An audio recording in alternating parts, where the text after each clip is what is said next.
Good morning everybody. आज का हमारा टॉपिक एग्रीकल्चर इनकम, जो कि आपका इनकम टैक्स का बहुत इम्पोर्टेंट चैप्टर है। एग्रीकल्चर इनकम, एग्रीकल्चर इनकम को आयकर अधिनियम की धारा 10 की उपधारा 1 के अनुसार भारत के भूभाग और भारत की कृषि भूमि में उत्पादित कोई भी कृषि प्रोडक्ट को गवर्नमेंट ने कर से मुक्त रखा है। ठीक है, कृषि भूमि से उत्पादित कोई सी भी फसल, कोई सी भी अनाज या कोई सा भी प्रोडक्ट कर से मुक्त है।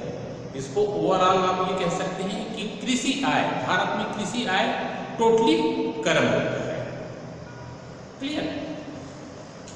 तो आज का हमारा टॉपिक है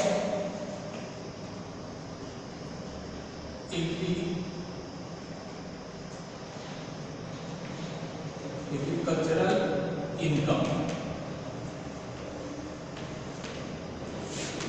जिसको आप बोलेंगे कृषि आय, कृषि आय। इसमें बहुत सारे थ्योरीज हैं, किसको कृषि आय मानना है और किसको कृषि आय नहीं मानना है। कृषि आय मानने के लिए जरूरी है कि वो जमीन भारत के किसी भी भूभाग में और वो उसमें उस धरती में, उस जमीन में कृषि कार्य किया जाता है तो उसे कृषि आय माना जाएगा। जैसे कि नेपाल में आपकी कृषि आय है, श्रीलंका में है या पाकिस्तान में है, तो वहां से कृषि भूमि से कुछ भी आय होगी वो कर मुक्त नहीं होगा। क्यों कर मुक्त नहीं होगा? क्योंकि वो भारत के भूभाग में नहीं है, भारत के बाहर है। तो इसमें सबसे पहली शर्त यह है कि भारत के किसी भी भूभाग में कृषि भूमि से प्राप्त होने वाली आय कृषि आय कहलाएगी। उसी प्रकार हमारे देश में चाय का भी उत्पादन किया जाता है, रबर का उत्पादन किया जाता है, कॉफी का भी उत्पादन किया जाता है। तो उसके लिए भी रूल है। सबसे पहले टी, चाय के लिए, चाय के उत्पादन एवं निर्माण। दूसरा, रबर का उत्पादन एवं निर्माण। थर्ड, कॉफी,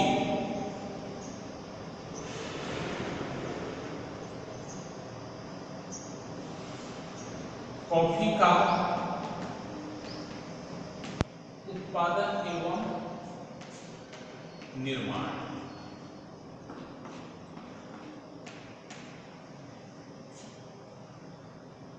अगर हमारे देश के किसी भी भूभाग में, किसी भी धरती पे कृषि कार्य के तहत चाय का उत्पादन और निर्माण किया जाता है तो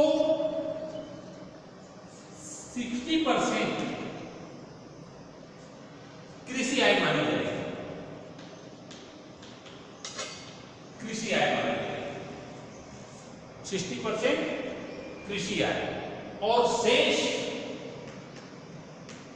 40% ये गैर कृषि आय होगी। ये क्या होगा? गैर कृषि आय। 60% कृषि आय में लेना है। जैसे कि आगे जाकर क्वेश्चन करेंगे आप कि चाय के उत्पादन के निर्माण से आय, या फिर रबर के उत्पादन के निर्माण से आय, हो सकता है कॉफी के उत्पादन के निर्माण से आय। इस प्रकार के जैसे क्वेश्चन होंगे जिसमें आपको टैक्सेबल इनकम कंप्यूट करना होगा तो 40% को आप गैर कृषि आय, 60% कृषि आय रहेगी। ठीक है। उसी प्रकार रबर का उत्पादन एवं निर्माण कार्य में जो भी व्यक्ति लगा हो उसके लिए ये रूल है कि रबर के उत्पादन एवं निर्माण में 65% कृषि आय मानी जाएगी। रबर के उत्पादन में 65% कृषि आय होगी। शेष 35% इसको गैर कृषि आय मानना है। ये गैर कृषि आय होगी 65%। ठीक है। उसी प्रकार अगर कोई व्यक्ति कॉफी का उत्पादन एवं निर्माण करता है भारत के किसी भी भूभाग में, भारत के क्षेत्रफल के अंदर, तो कॉफी का उत्पादन और निर्माण करता है तो इसमें 75% कृषि आय होगी या कृषि आय मानी जाएगी। कृषि आय मानी जाएगी। जो भी इसको कृषि से, कॉफी के उत्पादन से जो भी आय होती है उसमें से 75% इनकम को कृषि आय मानी जाएगी और शेष कितना बच गया? 25% ये गैर कृषि आय होगी। 25% गैर कृषि आय। तो इसको आपको याद रखना जरूरी है। चाय के उत्पादन में कृषि आय कितना परसेंट? उसकी आय का 60% कृषि है और 40% को गैर कृषि आय देना है। ठीक है। रबर के उत्पादन एवं निर्माण कार्य में जुटे जो भी व्यक्ति हैं उनके टोटल आय से 65% कृषि आय मानी जाएगी और शेष 35% गैर कृषि आय। क्लियर।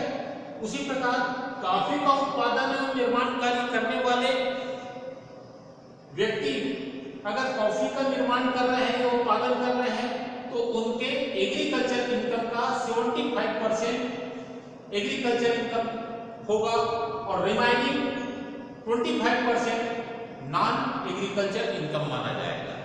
तो ये रूल को आपको याद रखना जरूरी है। जैसे कि एक दो एग्जांपल और हमारे देश में जो भी कृषि आय है वहां जो कृषि का भूमि का स्वामी है वो कृषि कार्य नहीं करता बल्कि ईंट भट्ठे के लिए या खदान के लिए अपनी जमीन को किसी अन्य व्यक्ति को दे दिया है और वहां से कोई इनकम प्राप्त करता है, चाहे वो ईंट के भट्ठे से प्राप्त इनकम हो, चाहे वो खदान से प्राप्त इनकम हो, तो उसको एग्रीकल्चर इनकम नहीं माना जाएगा। क्यों?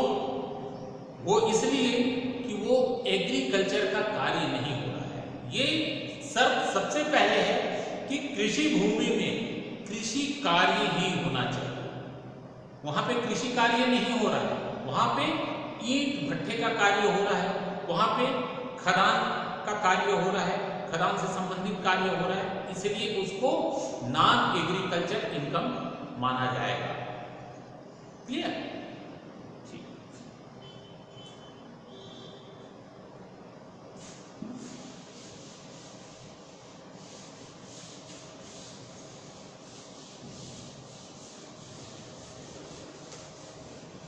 तो आज का जो हमारा टॉपिक है एग्रीकल्चरल इनकम, कृषि आय। आपको क्वेश्चन दे दिया जाएगा कृषि से आय की गणना करिए या नेट कृषि आय की गणना कीजिए। जैसे कि हम एक क्वेश्चन रखे हैं, क्वेश्चन ये है निम्न सूचनाओं के आधार पर कृषि आय की गणना कीजिए। फर्स्ट, कृषि कार्यों के लिए भूमि देने पर लीज किराया 58,000।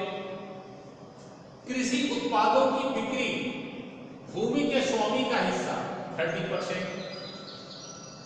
एक फर्म से साझेदार के रूप में प्राप्त वेतन, फर्म चाय निर्माण का कार्य करती है 36,000। कृषि भूमि पर सरकारी कर का भुगतान 6,000 रुपीज।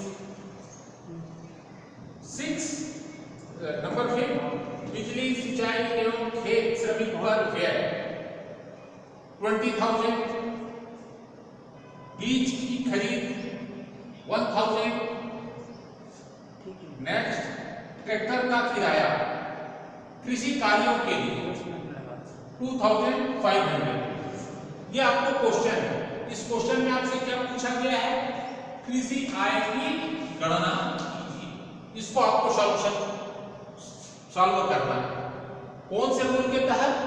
Agriculture income. ठीक है, तो इसको सॉल्व करते हैं।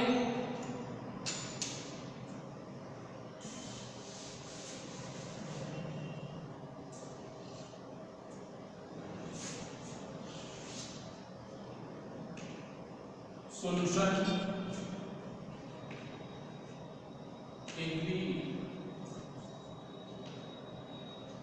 एग्रीकल्चरल या पहले लिख लीजिए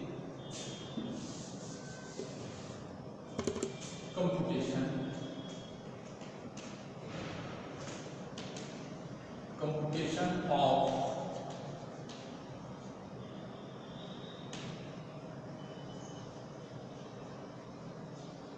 एग्रीकल्चरल इनकम।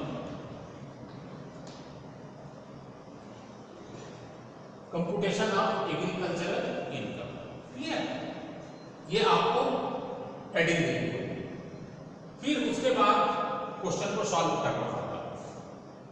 कृषि कार्यों के लिए भूमि देने पर लीज किराया, उस व्यक्ति को अपनी भूमि देने पर लीज का किराया मिल रहा है कितना? 58,000।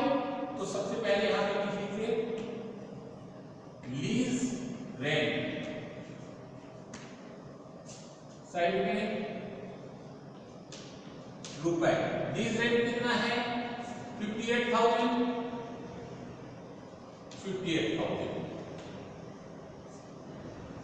सेकंड पॉइंट में ये कृषि उत्पादों की बिक्री भूमि के स्वामी का हिस्सा। कृषि उत्पादों की बिक्री यानी कृषि से संबंधित है, उसके धरती पे कृषि का कार्य किया गया है, वहां से ये उत्पाद हुआ है, इसलिए वो इनकम मानी जाएगी। तो यहां पे लिख लीजिए एग्रीकल्चरल प्रोडक्ट।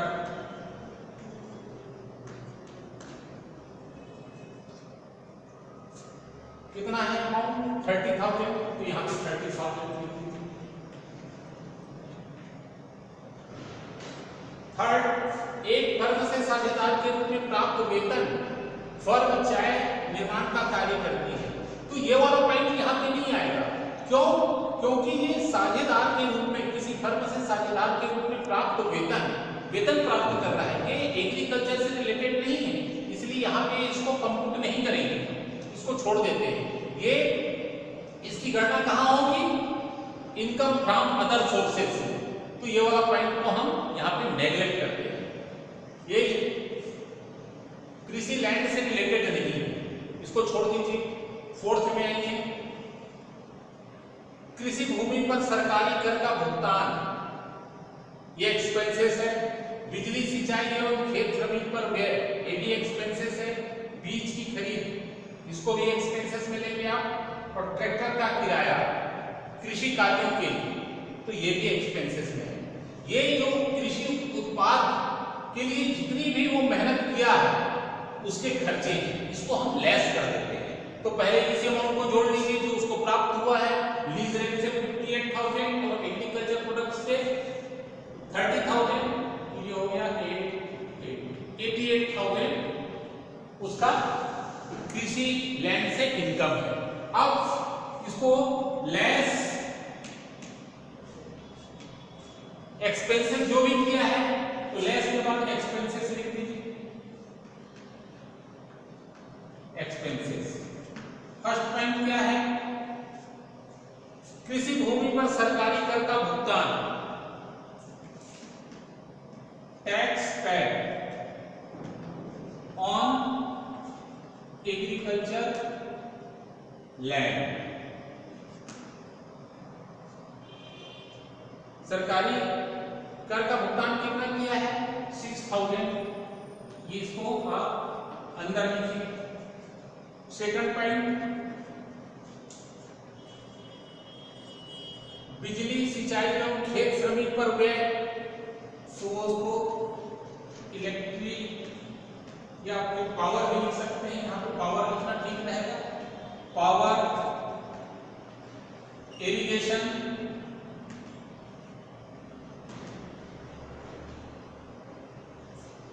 बिजली सिंचाई एवं खेत श्रमिक पर व्यय, तो ये फार्मर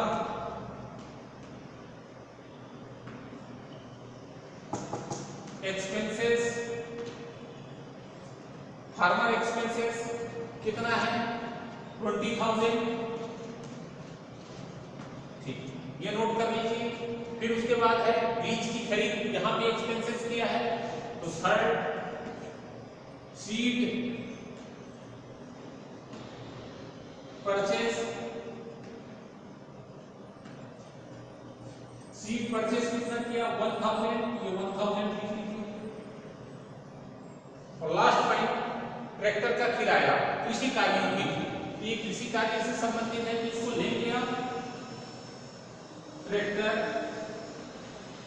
हायर,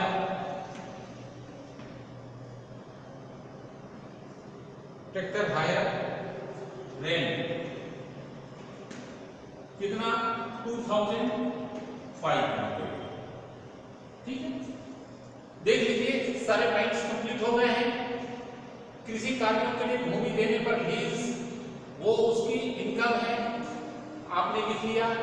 कृषि उत्पादों की भूमि, भूमि के स्वामी का हिस्सा 30,000, जो उत्पाद थे उसको उसने बेचा तो 30,000 वहां प्राप्त हुआ। टोटल उसको कृषि कार्य से कितना प्राप्त हुआ? 88,000। लेकिन उसने क्या एक्सपेंसेस किया, उसको लेस करते हैं, तो कृषि भूमि पर सरकारी कर का भुगतान 6000, इसको लेस किया। पावर, इरिगेशन एंड लेबर 20,000, इसको भी आपने लॉस कर दिए, लेस कर दिया। फिर purchase of seed, seed purchase किया 1000, ट्रैक्टर का किराया पेड किया, ये भी आपने लेस कर दिया। और ये वाला जो पॉइंट है, एक फर्म से साझेदार के रूप में प्राप्त वेतन, फर्म चाय का निर्माण कार्य करती है, ये यहाँ पे एग्रीकल्चर प्रोसेस नहीं हो रहा है, इसलिए इस पॉइंट को हम नेगलेक्ट करेंगे। ठीक है, तो इस प्रकार जितने भी एक्सपेंसेस को टोटल कर लीजिए, ये होगा 005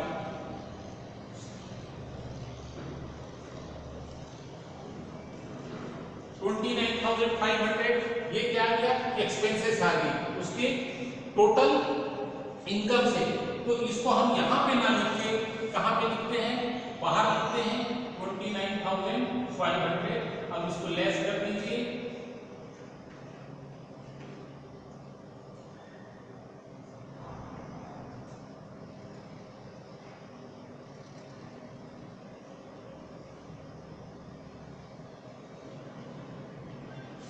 ₹58,500। ये क्या होगा?